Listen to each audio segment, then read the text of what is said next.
Office আদালতে গেলে দেখা যায় কাজ কাম ছেড়ে দিয়েই বসে আছে। খেয়াল করে দেখবেন, ডাক দিলে তারা সাড়া দিতে চায় না, 999-এ ফোন করলে তারা আসতে চায় না। ডক্টর ইউনূস নিঃসন্দেহে বাংলাদেশের জন্য আমি মনে করি বর্তমান সময়ে মন্দের অনেক ভালো। কিসের ভালো? মন্দের অনেক ভালো। অনেকেই বলে থাকেন সুদখোর, এই খোর তাই খোর। সুদখোর না কিনা কথা কয় না। বুকে হাতে বলেন দিন আপনি সুদের সাথে জড়িত না। ফোনের ব্যালেন্স শেষ হয়ে গেছে, আপনি ধার নেছেন 10 টাকা, বললেন কাটি নিয়ে 12 টাকা, ওই 2 টাকা কে টাকা?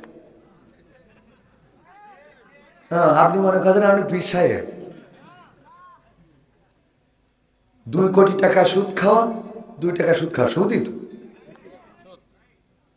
আপনি মনে করেন যে না আপনি বেশ ভালো, আরে বাহ, অথচ আপনি কমনের থেকে কমনে সুদই আছেন।